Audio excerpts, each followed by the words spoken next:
जय श्री कृष्ण दोस्तों, मेरा नाम है अजय कृष्णवंशी। हम राजस्थान की कला एवं संस्कृति के अंतर्गत राजस्थान की भाषा, बोलियां एवं साहित्य के बारे में चर्चा कर रहे थे।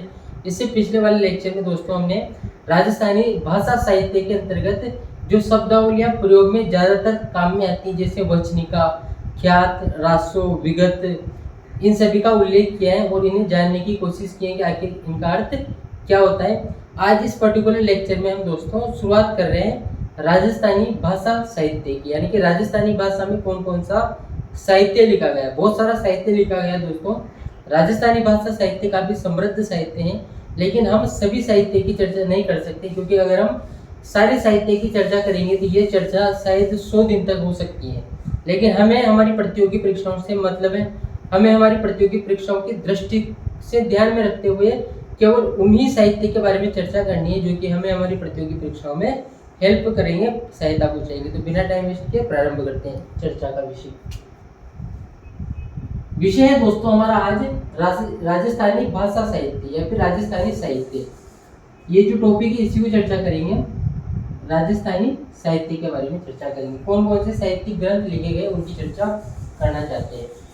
महत्वपूर्ण साहित्यिक ग्रंथों की चर्चा करना चाहते हैं जो कि एग्जाम के पॉइंट ऑफ व्यू से इंपॉर्टेंट है। जैसे पहला ग्रंथ दोस्तों मैंने चर्चा का है पृथ्वीराज विजय। पृथ्वीराज विजय या फिर पृथ्वीराज विजयम। पृथ्वीराज विजय किसने लिखा दोस्तों ये ग्रंथ? आप सबको जानकारी होगी। हमने जब पृथ्वीराज चौहान तृतीय या फिर राय पित्तौरा के बारे में जब पढ़ा था, तब हमने जिक्र किया था कि सम्राट पृथ्वीराज चौहान के दरबार में जयानक भट्ट नामक व्यक्ति था, विद्वान व्यक्ति था, और उसी जयानक भट्ट के द्वारा दोस्तों पृथ्वीराज विजयम ग्रंथ की रचना की गई। यानी कि जयानक भट्ट के द्वारा किसकी रचना की गई? पृथ्वीराज विजयम नामक ग्रंथ की रचना की गई। इसमें दोस्तों पृथ्वीराज चौहान के बारे में चर्चा देखने को भी मिलती है। पृथ्वीराज चौहान की चर्चा है, उसके विजयों का उल्लेख है, उसकी कीर्ति, यश आदि का उल्लेख इस ग्रंथ के अंतर्गत हमें देखने को मिलता है। दूसरा ग्रंथ है दोस्तों हमारी चर्चा का हम्मीर महाकाव्य। हम्मीर महाकाव्य। हम्मीर महाकाव्य। हम्मीर महाकाव्य ग्रंथ की रचना दोस्तों नयन चंद सूरी के द्वारा की गई। नयन चंद सूरी के द्वारा की गई। नयन चंद सूरी के द्वारा इस ग्रंथ की रचना की गई।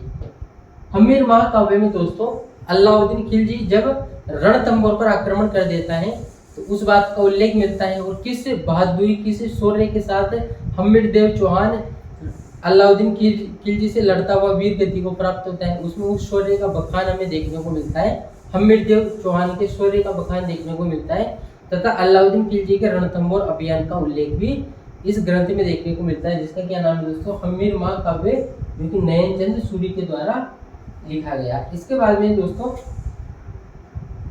अचलदास खींचीरी वचनिका। अचलदास खींचीरी वचनिका। अचलदास खींचीरी वचनिका। अचलदास खींचीरी वचनिका का अचलदास खींचीरी वचनिका का जो ग्रंथ है दोस्तों, जो साहित्यिक ग्रंथ है, राजस्थानी भाषा का जो साहित्यिक ग्रंथ है, इसकी रचना की गई है शिवदास गार्डन के द्वारा। शिवदास गार्डन के द्वारा इस ग्रंथ की रचना की गई। किस बात का उल्लेख मिलता है इसमें? अचलदास खींचीरी वचनिका में दोस्तों गागरोन के शासक अचल देव और उनके साथ जिसका युद्ध हुआ था मालवा का होशंग शाह, इन दोनों के मध्य 1423 में जो युद्ध हुआ था उसका वर्णन इस ग्रंथ में देखने को मिलता है। यानी कि अचलदास खींचीरी वचनिका जो ग्रंथ है दोस्तों, इसकी रचना शिवदास गार्डन के द्वारा की गई, जिसमें गागरोन के शासक अचलदास खींची तथा मालवा के शासक होशंग शाह के मध्य जो युद्ध हुआ था 1423 में, उस युद्ध का इसमें वर्णन हमें देखने को मिलता है। उसके बाद में अगला ग्रंथ है दोस्तों अजीतोदय।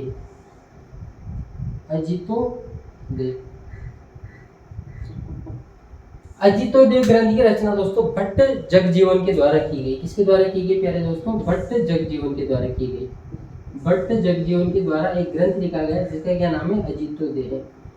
जोधपुर का शासक जो अजीत सिंह था, जोधपुर रियासत का शासक अजीत सिंह या फिर मारवाड़ रियासत का शासक जो अजीत सिंह था, उसके बारे में, उसके शासन तथा शासन काल के बारे में इस ग्रंथ में हमें जानकारियां मिलती हैं। अजीतोदय ग्रंथ। इसके बाद में दोस्तों पांचवा अमरसार। अमरसार क्या नाम है दोस्तों ग्रंथ का? अमरसार। और रचना किसने की इसकी? पंडित जीवधर ने इस ग्रंथ की रचना की है। पंडित जीवधर ने इस ग्रंथ की दोस्तों क्या की है? रचना की है। इसमें महाराणा प्रताप तथा महाराणा प्रताप के सुपुत्र अमर सिंह का जिक्र इसमें मिलता है। उनके शासन तथा शासन काल का जिक्र इसमें मिलता है।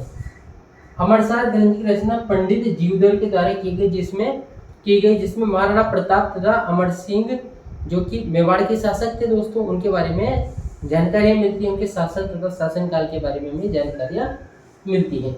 इसके बाद में हमारी चर्चा का अगला ग्रंथ है दोस्तों एकलिंग महात्म्य। क्या नाम है प्यारे दोस्तों? एकलिंग महात्म्य। दोस्तों यहाँ से एग्जाम में राजस्थान की लगभग हर प्रतियोगी परीक्षाओं में इससे प्रश्न पूछा गया है। मतलब हालांकि सभी इंपॉर्टेंट है, क्वेश्चन यहाँ से भी आए हैं, क्वेश्चन यहाँ से भी आए हैं, क्वेश्चन यहाँ से भी आए हैं और क्वेश्चन इनमें से भी आए हैं दोस्तों कुछ बार। लेकिन ये एक ऐसा पॉइंट है दोस्तों जो कि राजस्थान के लगभग हर प्रतियोगी परीक्षा में ये यहाँ से प्रश्न पूछा गया है कि एकलिंग महात्म्य की रचना किसके द्वारा की गई और इसमें किस बात का उल्लेख मिलता है। सभी जानकारियां महत्वपूर्ण है। जो भी महत्वपूर्ण साहित्य है दोस्तों हम उसी की चर्चा कर रहे हैं। सभी साहित्य की चर्चा नहीं कर रहे हैं और कर भी नहीं सकते हैं, क्योंकि उसमें 50-60 घंटे का लेक्चर बन जाएगा, उतना कौन बनाएगा और कौन देखेगा, जो हमारे काम का भी नहीं होगा। इस वजह से हम केवल महत्वपूर्ण चीजों के बारे में चर्चा कर रहे हैं, जहाँ से राजस्थान की प्रतियोगी परीक्षाओं में प्रश्न पूछे गए हैं और जैसे पूछे जाने की संभावना है, ऐसे ही हम पॉइंट के बारे में या फिर ऐसे साहित्य के बारे में चर्चा करते हैं। एकलिंग महात्म्य का रचना दोस्तों कान्ह व्यास के द्वारा की गई। कान्ह व्यास के द्वारा इसकी रचना की गई। क्या खास बात है दोस्तों एकलिंग महात्म्य में? इसमें मेवाड़ की महाराणाओं की वंशावली देखने को मिलती है, यानी कि मेवाड़ के महाराणाओं की वंशावली इस ग्रंथ में देखने को मिलती है। हालांकि दोस्तों कुछ विद्वानों का ऐसा मानना है कि एकलिंग महात्म्य ग्रंथ की रचना स्वयं महाराणा कुंभा के द्वारा की गई, ऐसा कुछ विद्वानों का मानना है। लेकिन प्रमाणिक तौर पर अगर आपके एग्जाम में प्रश्न आता है और महाराणा कुंभा भी ऑप्शन में हो, तब भी आपको दोस्तों कान्ह व्यास लगाना है। लेकिन कान्ह व्यास ऑप्शन में नहीं हो, कान्ह व्यास के अलावा 4 ऑप्शन अलग हो जिसमें महाराणा कुंभा भी हो, तब आपको महाराणा कुंभा लगा देना है। तो आप समझ रहे हो अंतर को। इसके बाद में अगले ग्रंथ की चर्चा करना चाहेंगे। अगला ग्रंथ है दोस्तों अपना अमीरनामा। क्या नाम है प्यारे दोस्तों? अमीरनामा। अमीरनामा इसकी रचना की गई दोस्तों मुंशी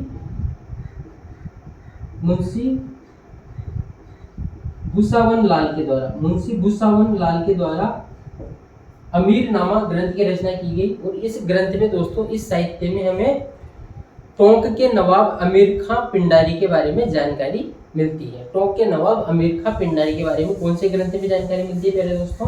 अमीरनामा में, जिसकी रचना मुंशी भूसावन लाल के द्वारा की गई। ये जानकारी आप जरूर ध्यान में रखना। उसके बाद में दोस्तों अगला अपना करमचंद्र वंशोत्कीर्तिम महाकाव्य। काफी लंबा नाम, महाकाव्य। करमचंद वंशोत्कीर्तिम महाकाव्य, इसकी रचना दोस्तों जयसोम के द्वारा की गई। किसके द्वारा की गई प्यारे दोस्तों? जयसोम के द्वारा इसकी रचना की गई। और इसमें बीकानेर राजवंश के बारे में जानकारी मिलती है। बीकानेर के शासकों के बारे में इस ग्रंथ में हमें जानकारी मिलती है। ये भी महत्वपूर्ण दोस्तों। करमचंद वंशोत्कीर्ति महाकाव्य की रचना जयसोम के द्वारा की गई, जिसमें बीकानेर के शासकों के बारे में जानकारी मिलती है। बीकानेर के शासकों की वंशावली के बारे में भी जानकारी मिलती है। तो अभी तक दोस्तों हमने 8 की चर्चा की है। हम और भी बहुत सारों की चर्चा करेंगे, लेकिन इनमें से भी दोस्तों अगर मैं आपको बोलूं तो पृथ्वीराज विजय आप 100% ध्यान में रखना। अमीर महाकाव्य, अचलदास खींची वचनिका, एकलिंग महात्म्य, करमचंद वंशोत्कीर्ति, इनके बारे में आप विशेष रूप से ध्यान में रखना और इनके बारे में भी आप थोड़ी सी जानकारी रखना। अपने मस्तिष्क में इनका थोड़ी सी जानकारी जरूर रखना, क्योंकि कई बार दोस्तों आउट ऑफ कॉन्टेक्स्ट जब क्वेश्चन आता है, जब घिसे पिटे प्रश्नों से बाहर भी जब क्वेश्चन आता है, जब एग्जामिनर सोचता है कि कहाँ तक घिसे पिटे प्रश्न पूछे, कुछ हट के पूछे, तो उस समय संभावना बन जाती है दोस्तों यहाँ से भी प्रश्न आने की। इस वजह से ये भी समानांतर रूप से महत्वपूर्ण है। हालांकि इनसे इतनी बार एग्जाम में प्रश्न नहीं आया है जितना इनसे आया है बाकी से, लेकिन उसके बावजूद ये भी दोस्तों महत्वपूर्ण है। कुछ और ग्रंथों की चर्चा हम करना चाहेंगे दोस्तों।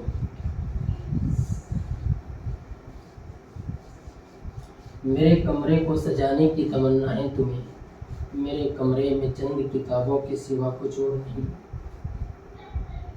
प्रसिद्ध शायर जॉन एलिया का शेर है दोस्तों। वो अपनी महबूबा से कहते हैं कि मेरे कमरे को सजाने की चाह है तुम में, मेरे कमरे में चंद किताबों के सिवा कुछ और नहीं। यानी कि कोई अगर मेरे कमरे को सजाना चाहे तो मेरे कमरे में किताबों के अलावा क्या है, क्या सजा लोगे। इस वजह से मैं हमेशा कहता हूँ दोस्तों, विद्यार्थी जीवन में आप जितना प्रेम किताबों से कर पाओगे उतना ही आपके सफल होने की संभावना रहेगी, प्रतियोगी परीक्षाओं में, साथ ही जीवन के अलग अलग आयामों में। और नौकरी लगने के बाद भी अगर आपका साहित्य से जुड़ाव रहता है, पुस्तकों से जुड़ाव रहता है, तो आप जीवन में काफ़ी कुछ बेहतर कर पाओगे। ऐसा मेरा स्वयं का सोचना है और ऐसा मेरा खुद का व्यक्तिगत अनुभव भी है। उसके बाद में दोस्तों हम चर्चा करना चाहेंगे नेक्स्ट ग्रंथ की, कानड़ दे प्रबंध। कानड़ दे प्रबंध, कानड़ दे प्रबंध किसने रचना की है दोस्तों? इसकी पद्मनाभ के द्वारा इसकी रचना की गई। पद्मनाभ के द्वारा इसकी रचना की गई। पद्मनाभ के द्वारा कानड़ दे प्रबंध नामक ग्रंथ की रचना की गई। इसमें जालोर के शासक कानड़ दे चौहान तथा अलाउद्दीन खिलजी के मध्य जो युद्ध हुआ था दोस्तों, उसकी चर्चा की गई। 1311 ईस्वी में जो युद्ध लड़ा गया था कानड़ दे चौहान तथा अलाउद्दीन खिलजी के मध्य, जिसमें कानड़ दे चौहान लड़ता हुआ वीर गति को प्राप्त हुआ था, उस युद्ध का वर्णन इसमें हमें मिल जाता है। तो आप जरूर ध्यान में रखना, बहुत ज्यादा महत्वपूर्ण है दोस्तों। उसके बाद में है अगला दोस्तों, जिसका जिक्र हम बहुत सारी बात कर चुके हैं, फूले माला। जैन आचार्य उद्योतन सूर्य के द्वारा फूले माला नामक ग्रंथ की रचना की गई। किसके द्वारा की गई दोस्तों? जैन आचार्य उद्योतन सूर्य के द्वारा, उद्योतन सूर्य के द्वारा इस ग्रंथ की रचना की गई। जैन आचार्य उद्योतन सूर्य के द्वारा फूले माला नामक ग्रंथ की रचना की गई। और दोस्तों इसमें प्रतिहार शासक वत्सराज के बारे में जानकारियां मिलती है। प्रतिहार शासक जो वत्सराज था उसके बारे में जानकारियां मिलती है। और इसी ग्रंथ में दोस्तों उद्योतन सूर्य ने राजस्थान की जो भाषाएं हैं या फिर संपूर्ण उनके इस ग्रंथ में 18 देसी भाषाओं का उन्होंने उल्लेख किया है, जिसमें उन्होंने राजस्थानी भाषा के लिए मरुवाणी शब्द का जिक्र किया था। इसकी चर्चा पहले कर चुके हैं। इसके बाद में दोस्तों अगला अपना क्यामखा रासो। क्यामखा रासो, क्यामखा रासो, क्यामखा रासो चौहान राजवंश की जानकारी का एक अच्छा स्रोत माना जाता है प्यारे दोस्तों। क्यामखा रासो की रचना जान कवि के द्वारा की गई। जान कवि के द्वारा की गई। और जान कवि का वास्तविक नाम क्या था? नियामत खां। क्या था इनका वास्तविक नाम? नियामत खां। यानी कि हम कह सकते हैं क्यामखा रासो की रचना जान कवि या फिर नियामत खां के द्वारा की गई। और इसमें दोस्तों किसके बारे में जानकारी मिलती है? चौहान राजवंश के बारे में प्रमाणिक जानकारियां इस ग्रंथ में हमें देखने को मिलती है। तो ये जरूर ध्यान रखना, यहाँ से भी एग्जाम में प्रश्न आए हैं और आने की संभावनाएं भी सभी महत्वपूर्ण है। अभी तक तो तीनों ही बहुत ज्यादा महत्वपूर्ण है, सभी से क्वेश्चन आ चुके हैं एग्जाम में। उसके बाद में दोस्तों अगला है अपनी चर्चा का कुमाण रासो। कुमाण रासो, कुमाण रासो की रचना दोस्तों दलपति विजय के द्वारा की गई। किसके द्वारा की गई? दलपति विजय के द्वारा की गई। दलपति विजय के द्वारा कुमाण रासो ग्रंथ की रचना की गई। इसमें दोस्तों हल्दी घाटी के युद्ध के दौरान जब महाराणा प्रताप घायल हो गए थे, तब महाराणा प्रताप के उनके भाई शक्ति सिंह के द्वारा कैसे सहायता प्रदान की गई, कैसे शक्ति सिंह के द्वारा महाराणा प्रताप को अपना घोड़ा देकर उनकी जान बचाई गई, उसका वर्णन मिलता है। इसके अलावा दोस्तों अमर सिंह के शासनकाल के बारे में जानकारी मिलती है। इसके अलावा अमर सिंह के शासनकाल के दौरान जो 5 फरवरी 1615 को ऐतिहासिक मुगल मेवाड़ संधि हुई थी, उसके बारे में भी दोस्तों इस ग्रंथ में हमें जानकारियां मिल जाती हैं। और उस मुगल मेवाड़ संधि में जो कि 5 फरवरी 1615 को हुई थी, उसमें दोस्तों अमर सिंह जो कि महाराणा प्रताप के सुपुत्र थे, उनकी निष्क्रियता तथा कर्ण सिंह जो कि अमर सिंह के पुत्र थे, उनकी सक्रियता के बारे में भी जानकारियां मिलती हैं। तो उनका कितना उसमें संधि में कितना हस्तक्षेप था, किसका? कर्ण सिंह का, जो कि अमर सिंह के सुपुत्र थे। दौलत विजय। उसके बाद में दोस्तों छत्रपति रासो। छत्रपति रासो, छत्रपति रासो। छत्रपति रासो की रचना दोस्तों कवि काशी छांगनी के द्वारा की गई। कवि काशी छांगनी के द्वारा इस ग्रंथ की रचना की गई। कवि काशी छांगनी के द्वारा इस ग्रंथ की रचना की गई। क्या खास बात है दोस्तों इस ग्रंथ में? छत्रपति रासो में दोस्तों बीकानेर राज्य का इतिहास मिलता है, बीकानेर राज्य के शासकों के बारे में जानकारियां मिलती है। इसके अलावा एक खास युद्ध जिसकी चर्चा हम राजस्थान इतिहास में भी कर चुके हैं, जब हमने बीकानेर का राठौड़ राजवंश पढ़ा था तथा जोधपुर का राठौड़ राजवंश पढ़ा था, तो उस समय भी उसकी चर्चा की थी। कौन सी चर्चा थी दोस्तों? वो मतेरी की राड़। क्या था वो? मतेरी की राड़। और मतेरी की राड़ का मतलब क्या है? बीकानेर का शासक कर्ण सिंह तथा नागौर परगने का शासक अमर सिंह, दोनों ही राठौड़ थे। इनके मध्य दोस्तों जाखमिया गांव को लेकर सीमा विवाद हो गया था, जिसके कारण युद्धों का सामना हुआ था, युद्ध करने पड़े थे। पहले प्रारंभ में अमर सिंह विजय हुआ था, लेकिन अंतर्गत हुआ इस युद्ध में कर्ण सिंह की विजय हुआ था, और इसे इतिहास में मतेरी की राड़ के नाम से जाना जाता है। और राजस्थान हिंदी ग्रंथ अकादमी में दोस्तों ये जो मतेरी की राड़ है इसका उल्लेख 1642 में होना बताया गया है, तो ये भी आप जरूर ध्यान में रखना। उसके बाद में दोस्तों है नैनसिरी ख्यात। नैनसिरी ख्यात, ऐसा कौन बालक है जो कि राजस्थान प्रतियोगी परीक्षाओं की तैयारी कर रहा हो और उसने नैनसिरी ख्यात के बारे में नहीं सुना? मुझे तो नहीं लगता, ऐसा कोई भी हो सकता है। नैनसिरी ख्यात की रचना दोस्तों मोहम्मद नैंसी के द्वारा की गई। मोहम्मद नैंसी के द्वारा की गई। मोहम्मद नैंसी के द्वारा की गई। मोहम्मद नैंसी के द्वारा एक और ग्रंथ की रचना की गई दोस्तों, मारवाड़ा परगनारी विगत। उसके बारे में भी हम थोड़ी देर बाद में चर्चा करेंगे। फिलहाल हम इसके बारे में चर्चा कर रहे हैं कि नैनसिरी ख्यात की रचना मोहम्मद नैंसी के बारे में द्वारा की गई। इस नैनसिरी ख्यात में दोस्तों, नैनसिरी ख्यात में मोहम्मद नैंसी के द्वारा मारवाड़ राज्य का इतिहास बताया गया, मारवाड़ राज्य के बारे में जानकारियां दी गई। इसके अलावा बीकानेर राज्य के बारे में, इसके अलावा दोस्तों आमेर के बारे में, मेवाड़ के बारे में, किशनगढ़ के बारे में, बुंदेलखंड के बारे में आदि राज्यों के इतिहास के बारे में भी इस ग्रंथ में हमें जानकारियां देखने को मिलती हैं। उसके बाद में अगला है दोस्तों दयालदास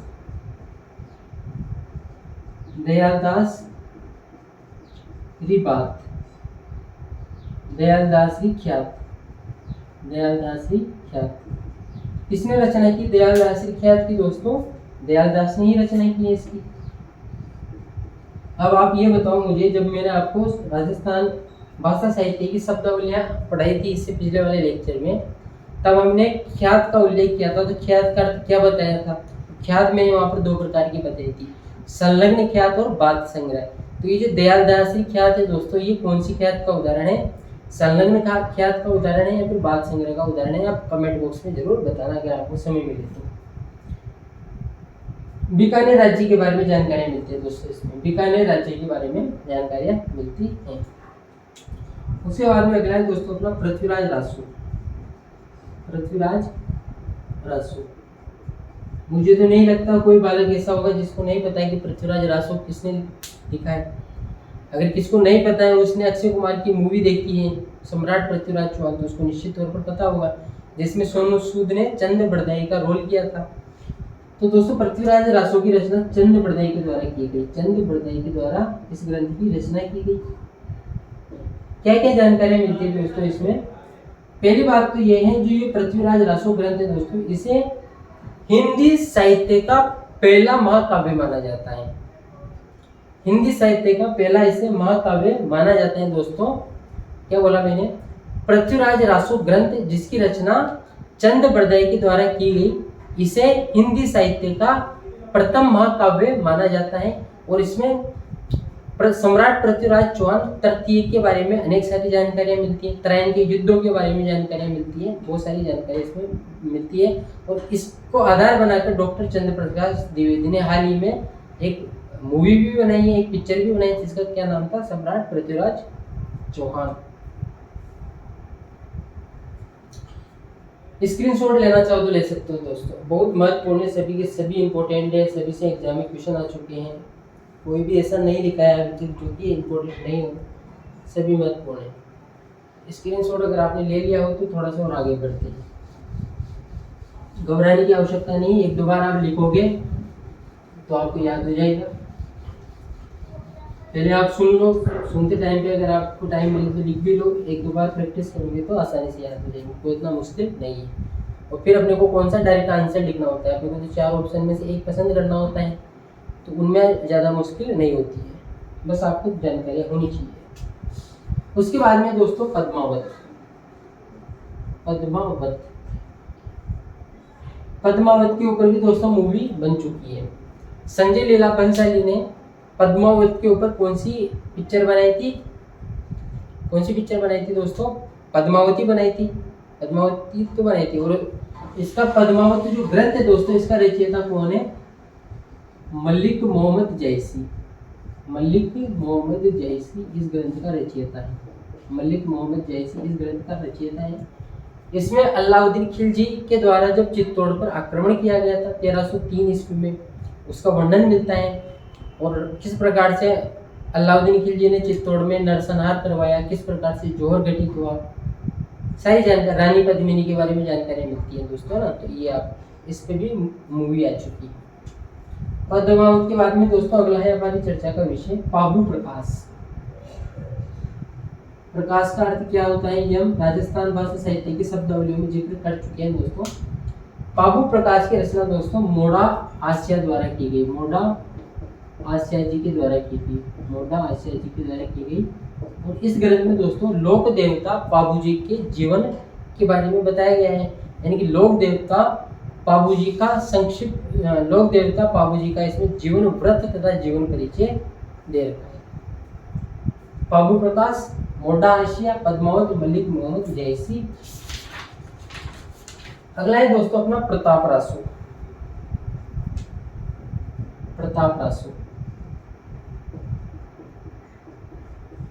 प्रताप रासो ग्रंथ की रचना दोस्तों जाचक जीवन के द्वारा की गई। किसके द्वारा की गई? जाचक जीवन के द्वारा की गई। जाचक जीवन के द्वारा इस ग्रंथ की रचना की गई। अब ऐसा लग सकता है दोस्तों, प्रताप से ऐसा लग सकता है कि ये महाराणा प्रताप के बारे में ये ग्रंथ है, और अगर यहाँ से एग्जाम में प्रश्न आता है तो 100% 90% बच्चे गलत कर देंगे उसको, क्योंकि प्रताप रासो से हम डायरेक्ट महाराणा प्रताप का संबंध जोड़ लेंगे। लेकिन यहाँ प्रताप का मतलब महाराणा प्रताप नहीं है दोस्तों, अलवर के राव राजा प्रताप सिंह के बारे में ये ग्रंथ है, जिन्होंने, ऐसा कहा जाता है, जिन्होंने अलवर रियासत तथा अलवर राज्य की स्थापना की थी, उनके बारे में इस ग्रंथ में जानकारी मिलती है। तो प्रताप रासो महाराणा प्रताप के बारे में नहीं है, पहली बात। दूसरी बात ये है कि अलवर के संस्थापक शासक प्रताप सिंह के बारे में है, और ग्रंथ किसका है? जाचक जीवन का है। इसके बाद में दोस्तों प्रबंध चिंतामणि। प्रबंध चिंतामणि ग्रंथ की रचना दोस्तों आचार्य मेरु तुंग द्वारा की गई। आचार्य मेरु तुंग के द्वारा की गई। आचार्य मेरु तुंग के द्वारा इस ग्रंथ की रचना की गई।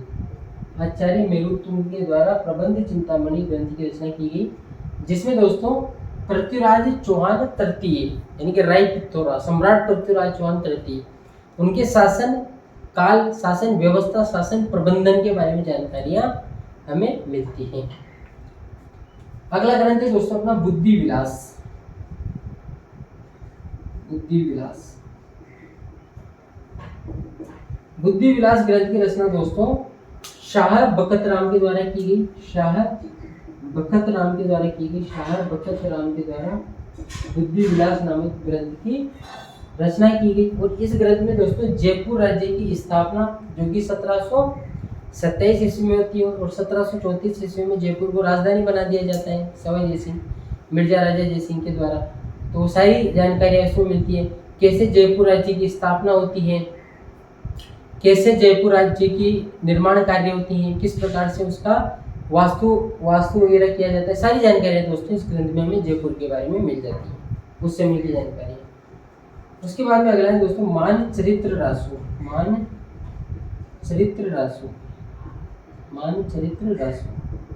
मानचरित्र रासो ग्रंथ की रचना दोस्तों कवि नरोत्तम के द्वारा की गई। कवि नरोत्तम के द्वारा एक ग्रंथ की रचना की गई, जिसका क्या नाम है दोस्तों? मानचरित्र रासो। और ये मानचरित्र रासो जयपुर के कच्छावा राजवंश के शासक मानसिंह प्रथम के बारे में अनेक सारी जानकारी देता है, उनका जीवन परिचय देता है, उनकी युद्ध अभियानों के बारे में जानकारी देता है। मानसिंह प्रथम वही है दोस्तों जो जिसने भंवर, कुंवर तथा शासक तीनों ही रूपों में मुगलों की सेवा की थी। ऐसा कहा जाता है इन्होंने लगभग 52 वर्षों तक मुगलों की सेवा की थी। और उस समय संपूर्ण भारत में सबसे ज्यादा मनसब अगर किसी को प्राप्त था तो वो मानसिंह को प्राप्त था। मुगल साम्राज्य की तरफ से 7000 मनसब प्राप्त है इनको दोस्तों। इसके अलावा अकबर के द्वारा मानसिंह को अपने पुत्र के समान मानते हुए इनको फर्जंदी की उपाधि भी दी गई। फर्जंद यानी कि दत्तक पुत्र की उपाधि भी दी गई थी। ये सारी जानकारी अपने को मानचरित्र रासों में मिल जाती है। अगला है दोस्तों अपना मारवाड़ परगनारी विगत। मारवाड़ परगनारी विगत, मारवाड़ परगनारी विगत किसने की है दोस्तों? इस ग्रंथ की रचना तो मोनोनेंसी के द्वारा की गई। मोनोनेंसी के द्वारा की गई। मोनोनेंसी के द्वारा इस ग्रंथ की रचना की गई। मारवाड़ परगनारी विगत में दोस्तों मोनोनेंसी ने मारवाड़ राज्य के 6 परगनों का उल्लेख करते हुए उनकी ऐतिहासिक पृष्ठभूमि के बारे में बताया। साथ ही उस समय का जो उनमें सामाजिक आर्थिक जो जीवन चल रहा था उनके बारे में बताया। काफी डिटेल में 6 परगनों के बारे में मोनोनेंसी ने इस ग्रंथ में बताने की कोशिश की है। मुंशी देवी प्रसाद ने दोस्तों इस ग्रंथ की तुलना अबुल फजल के ग्रंथ आईन अकबरी से करते हुए मोनोनेंसी को राजपूतानी का अबुल फजल भी कहा था। साथ ही हमें यह भी जानकारी होनी चाहिए कि मारवाड़ परगनारी विगत ग्रंथ को मारवाड़ राज्य का गजेटियर भी कहा जाता है। यहाँ से भी एग्जाम में प्रश्न आए, ध्यान रखना। अगला है दोस्तों अपना मुंडियारी ख्यात।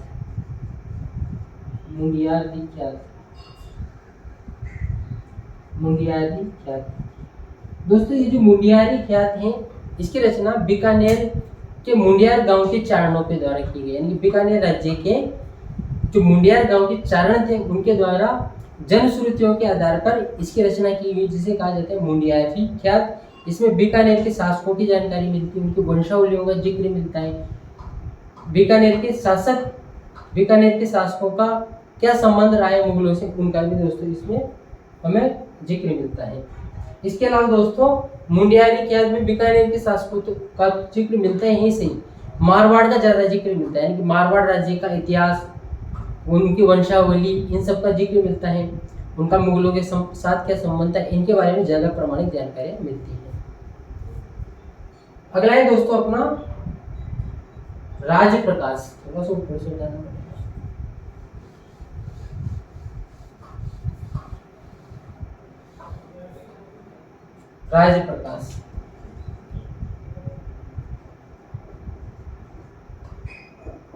राजप्रकाश ग्रंथ दोस्तों किशोर दास द्वारा लिखा गया। किशोर दास द्वारा राजप्रकाश ग्रंथ की रचना की गई, ये आप जरूर ध्यान में रखना, महत्वपूर्ण है दोस्तों। इस राजप्रकाश ग्रंथ में किशोर दास ने मेवाड़ के शासकों की उत्पत्ति राम के ज्येष्ठ पुत्र लव से बताई है। इस आधार पर किशोर दास के अनुसार मेवाड़ के महाराणा राम के ज्येष्ठ पुत्र लव के वंशज होने के कारण लववंशी है। यह किसका मानना है दोस्तों? किशोर दास का मानना है। इसके अलावा दोस्तों किशोर दास के अनुसार हल्दीघाटी के युद्ध में महाराणा प्रताप की विजय होती है, तो इस बात का भी उल्लेख इसमें मिलता है। हालांकि वो युद्ध अनिर्णित रहा था, न तो उसमें अकबर की विजय हुई थी, अधिकांश इतिहासकारों के हिसाब से बता रहा हूँ मैं, न महाराणा प्रताप की विजय हुई थी, क्योंकि अकबर का उद्देश्य था महाराणा प्रताप को जिंदा या मुर्दा पकड़ना, तो अकबर अपने उद्देश्य में सफल नहीं रहा था। महाराणा प्रताप को उद्देश्य था मानसिंह को पराजित करना। ऐसा कहा जाता है कि वो भी अपने उद्देश्य में पूरी नहीं हो पाए थे। इस वजह से अधिकांश इतिहासकारों के अनुसार हल्दीघाटी का युद्ध जो कि 1576 में लड़ा गया था, मानसिंह था एक तरफ, मानसिंह प्रथम घोड़े थे, एक तरफ महाराणा प्रताप की सेना थी, महाराणा प्रताप थे, वह युद्ध अनिर्णित रहा, यानी कि उसमें कोई विजेता नहीं रहा, ऐसा कहा जाता है। इसके अलावा दोस्तों इसी ग्रंथ में 1615 में जो मेवाड़ मुगल संधि हुई है उसके बारे में भी हमें जानकारियाँ मिलती हैं। अब मैं ये देखना चाहूँगा दोस्तों, हम जो लेक्चर तैयार कर रहे हैं आपके लिए, जो कि बहुत महत्वपूर्ण लेक्चर है, इसकी लेंथ कितनी हुई है, क्योंकि अगर ज़्यादा लेंथ का लेक्चर हो जाएगा तो आपको भी देखने में बोरियत वगैरह का अनुभव होगा। इस वजह से एक बार मैं इसकी लेंथ चेक कर लेता हूँ। अगर लेंथ 30 मिनट से कम रहती है तो हम कुछ और साहित्यिक ग्रंथों की चर्चा कर सकते हैं। 29 मिनट यानी कि लगभग 230 मिनट का ये लेक्चर रिकॉर्ड हो चुका है अपना, और अपने अभी जो मान के चलो आपकी 1 घंटे का लेक्चर हो रहा है, यानी कि 2 पार्ट और आ सकते हैं राजस्थानी भाषा साहित्य के, जिसमें हम आधुनिक साहित्य की भी थोड़ी सी चर्चा कर लेंगे, और इनमें से जो कुछ भी बच रहे हैं प्राचीन साहित्य में से उनकी भी चर्चा करेंगे। लेकिन मेरा आपसे विश्वास के साथ एक बात बोलना चाहता हूँ दोस्तों आपसे। हमारी जानकारी का स्रोत राजस्थान तथा हिंदी ग्रंथ, राजस्थान तथा भारत सरकार की प्रमाणित पुस्तक जैसे कि हिंदी ग्रंथ अकादमी है, माध्यमिक शिक्षा बोर्ड है, इसके अलावा NCERT आदि हमारी जानकारियों का स्रोत हैं। तो आप जानकारियों के लेकर निश्चिंत रह सकते हो, उतना मैं आपको भरोसा दिलाता हूँ। और मैं जो आपके साथ जानकारियाँ साझा कर रहा हूँ दोस्तों, ये राजस्थान की प्रतियोगी परीक्षाओं में यहाँ से अनेक बार क्वेश्चन आए, और राजस्थान की प्रतियोगी परीक्षाओं को ध्यान में रखते हुए ये सभी जानकारियाँ दोस्तों महत्वपूर्ण है। अगर आपने लेक्चर को शुरू से अंत तक देखा है तो थैंक यू वेरी मच, धन्यवाद। इसके बाद में हमारी मुलाकात होती है राजस्थानी भाषा साहित्य के नेक्स्ट लेक्चर को लेकर। थैंक यू वेरी मच, धन्यवाद।